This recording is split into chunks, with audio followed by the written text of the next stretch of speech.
sur une nouvelle vision de l'éducation au XXIe siècle.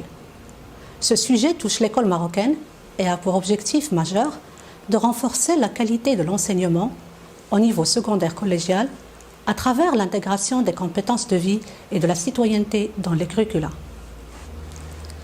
Comme vous le savez tous, aujourd'hui, le monde a beaucoup changé à cause de la révolution numérique, les progrès du savoir humain, mais aussi par la dégradation de l'environnement, les inégalités économiques, etc. Ce contexte nous pose justement à nous poser la question suivante. Quelles compétences doit-on développer pour s'épanouir dans un monde aggravé par un contexte d'instabilité politique, économique et sociale?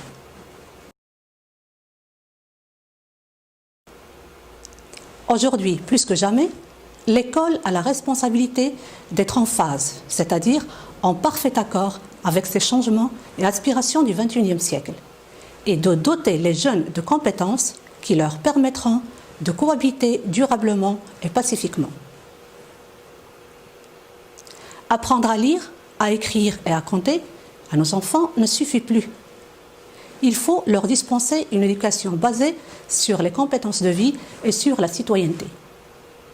Cela exige de nous de repenser les systèmes éducatifs traditionnels pour que les enfants, les adolescents et les jeunes soient en mesure de surmonter les défis en termes d'apprentissage, d'emploi et de cohésion sociale. Cette nécessité à l'éducation basée conjointement sur l'acquisition de connaissances disciplinaires et de compétences essentielles à la vie courante doit être utilisée comme une stratégie pour donner aux jeunes les moyens de se prendre en charge dans des situations difficiles. L'exemple que nous vivons aujourd'hui avec la pandémie Covid-19 n'est qu'une de ces situations urgentes qui a bouleversé les différents aspects de notre vie courante, sanitaire, économique et sociale. De ce fait, le Maroc a pris des mesures préventives incontournables grâce aux actions solidaires dont les Marocains et les Marocaines ont fait preuve même dans ces conditions exceptionnelles. Donc, que pouvons-nous tirer comme leçon de ces circonstances de confinement sanitaire et de continuité pédagogique?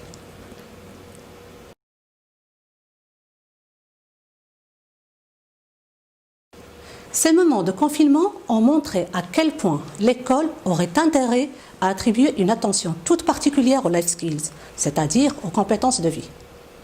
Par conséquent, notre système éducatif doit veiller à fournir à nos enfants, nos adolescents et nos jeunes, en plus des connaissances disciplinaires, les compétences nécessaires pour faire face aux défis auxquels ils sont et seront confrontés. Ce qui suppose que l'éducation devrait se poursuivre en dehors des murs de l'école, c'est-à-dire au sein des communautés et du travail. Dans ce contexte de confinement et de continuité pédagogique, la plupart des parents se sont transformés en enseignants, aidant leurs enfants à apprendre à distance et découvrant dès lors la complexité de cette mission. Au lendemain de cette épreuve, aussi compliquée soit-elle, il est de notre devoir de nous focaliser sur l'intégration des compétences de vie. Ainsi, nous rendrons nos élèves capables d'affronter ce genre de crise et de s'adapter aux changements subis. Nos enfants d'aujourd'hui, citoyens de demain, ont besoin plus que jamais, non seulement de savoir et de connaissances, mais aussi d'un savoir-être, d'un savoir-faire et surtout d'un savoir-vivre. Il s'agit surtout de types nouveaux de situations d'apprentissage qui éveillent les consciences, permettant d'abord d'impliquer pleinement les élèves, puis de contribuer au développement de leur personnalité, à l'épanouissement de leur autonomie, ensuite d'être conscients des questions de leur temps et enfin de promouvoir leur capacité en termes de prise de décision, d'esprit critique, de résolution de problèmes.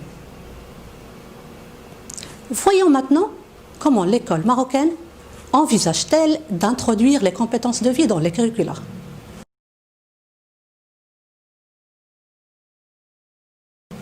Reconnaissant l'importance cruciale de ces compétences utiles à la vie quotidienne, favorisant le renforcement de soi et l'autodétermination de l'élève marocain, notre ministère de tutelle a déjà entamé dans ce sens, depuis 2 ans déjà, un projet intitulé Maharati, qui vise à intégrer ces compétences d'ordre supérieur dans les curricula de toutes les matières enseignées au cycle secondaire collégial.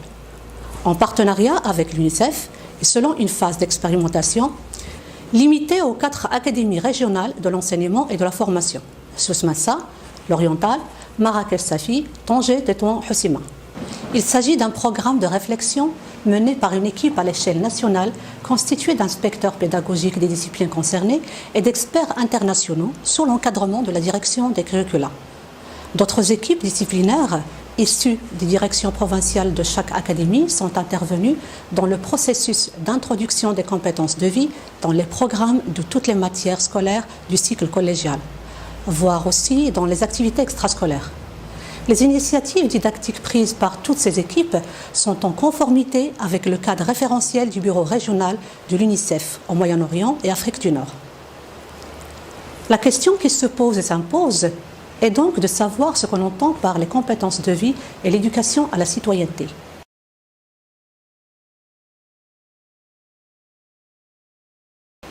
Ce concept fait référence à un ensemble d'aptitudes psychosociales et interpersonnelles qui permettent de prendre des décisions éclairées, de communiquer efficacement et d'acquérir des mécanismes d'adaptation et d'autogestion contribuant à une vie productive. Ces compétences permettent aux enfants d'être équipés d'outils nécessaires pour confronter avec succès les risques de la vie quotidienne et de progresser en toute confiance dans leur vie professionnelle, de telle sorte qu'ils deviennent des participants positifs et actifs contribuant à un développement de leur société. Un ensemble de 12 compétences de vie a été identifié selon le modèle des 4 dimensions qui sont synergiques et interconnectées. Ces 12 compétences de vie essentielles sont reliées et trouvent un écho dans chacune de ces 4 dimensions d'apprentissage. Découvrons à présent les 4 dimensions d'apprentissage des compétences de vie. La première dimension est cognitive. Elle vise à encourager la réflexion, à interpréter les informations et à adapter un raisonnement créatif et novateur par le biais des outils de l'acquisition des savoirs, comme la lecture, l'écriture, le calcul et les nouvelles technologies. La deuxième dimension, quant à elle, est instrumentale. Elle aide l'apprenant à mettre en application ses acquis et ses apprentissages dans la réalité. Elle a pour objectif de s'adapter aux exigences de la vie courante. La troisième dimension, qui est individuelle, concerne le développement personnel, l'estime de soi par rapport à autrui et le bien-être, tolérance, protection de soi, respect, solidarité. La quatrième dimension est sociale. Il s'agit d'un apprentissage de valeurs qui consolide l'engagement civique et le vivre ensemble de l'apprenant. Cette dimension est considérée comme le fondement éthique des 3 autres dimensions. Ce modèle d'apprentissage quadridimensionnel propose pour chaque dimension un groupe de compétences de vie associées, parmi lesquelles 12 sont identifiées comme des compétences de vie essentielles. Essayons de voir maintenant comment ces 12 compétences de vie se complètent-elles. Bien que les 4 dimensions d'apprentissage et les 12 compétences de vie essentielles identifiées soient présentées de manière linéaire, elles doivent être comprises de manière transversale.